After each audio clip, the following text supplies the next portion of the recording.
Oils oils అంటే only rice brown oil ఒకటే ఉంటుంది. ఆయిల్ తీసుకున్నా దానివల్ల జీర్ణశక్తి బాగుంటుంది, కొలెస్ట్రాల్ తగ్గుతుంది, ఒరైజినల్ అనే పొర ఉంటుంది దీంట్లో. ఈ ఆయిల్ మీరు వాడండి, మీకు బాడీ అంతా ఫస్ట్ చాలా హెల్దీగా ఉంటుంది అని చెప్పి మన బాడీలో ప్రతి కణం పనిచేస్తూనే మనం ఆరోగ్యంగా ఉంటాం. ఎసార్నో లేకపోతే ఏ కణం ఏమైనా కొంచెం నీరసం వచ్చిందంటే అక్కడ నుంచి ఏం రోగాలు వస్తాయో తెలియదు.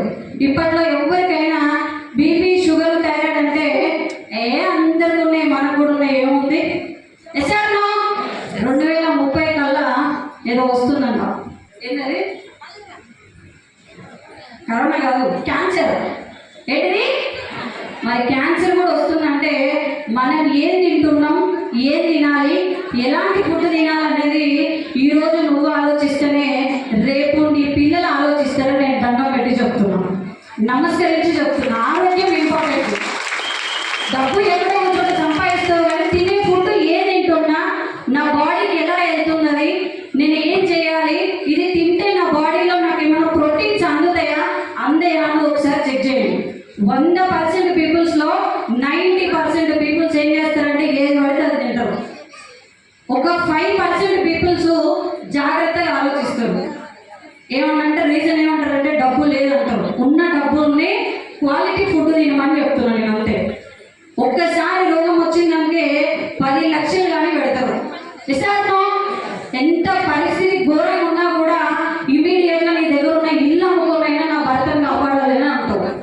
ఆ ఘోరమైన సిచ్యువేషన్కి మనం వెళ్ళొద్దంటే ఇప్పుడు తినే ఫుడ్ మంచి ఫుడ్ తింటే ఎంతకాలం బతుకుతామో నేను చెప్పాను, కానీ బతికిన కొన్ని రోజులన్నా ఆరోగ్యంగా బతుకుతాం.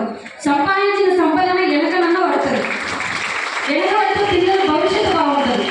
సో అది నేను గ్రహించి చాలా మంది నోట్లో wastage food supplements, calcium, glucosamine, collagen, fats oil అని కొన్ని ఫుడ్ సప్లిమెంట్స్ ఉంటాయి. బాడీకి కావాల్సిన న్యూట్రిషన్ మనం తినే ఫుడ్ సప్లిమెంట్స్లో పోషక విలువలు అనేది అందుతాయి.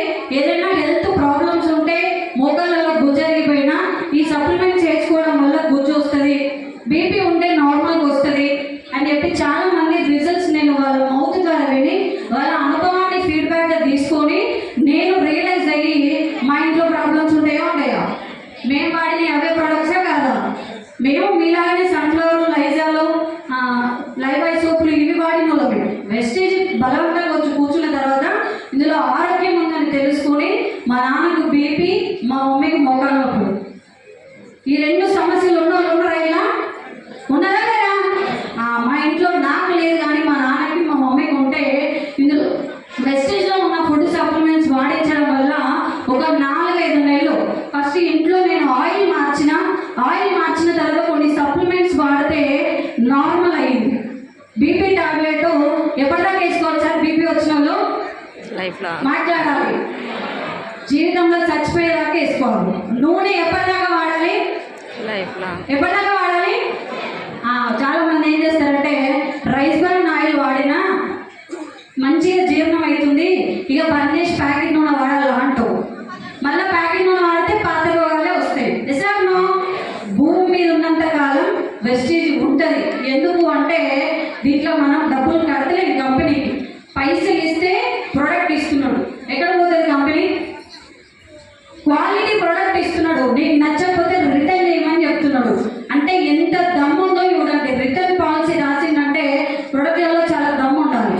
నిజాను సో అట్లా నేను ప్రోడక్ట్ గొప్పదనాన్ని ఫస్ట్ మీలాగా 4-5 మీటింగ్స్కి వచ్చి కూర్చొని అంత ఆచితూచి చెప్పగానే వాడే మనిషిని కాదు. ఎందుకంటే మా నాన్న ముందు పుట్టిండు. నిజాను నేను ఈ ప్రోడక్ట్ వాడించాలంటే నాకన్నా నా కడుపులో నువ్వు పుట్టినావు, ఏది పడితే వేసుకుంటా అనుకుంటున్నావు అంటాడు. నిజాను నేను ఫ్యామిలీని లీడ్ చేయాలి, నువ్వు ఏది పడితే అది ఇస్తే కాదు. ఇట్లాంటి దునియాలో మస్తుకు వచ్చినాయి, మస్తుకుపోయినాయి అంటే నేను ఒక 10 మీటింగ్లు విని ఫస్ట్ ఇంట్లో ఆయిల్ మార్చిన తర్వాత చిన్నగా మార్పులు వచ్చినాయి. సో దాంతోపాటు కొన్ని సప్లిమెంట్స్ వాడితే నార్మల్ అయింది. హెల్త్ వచ్చిందా లేదా? ఈ మంచిని 10 మందికి పంచితే డబ్బులు వస్తాయని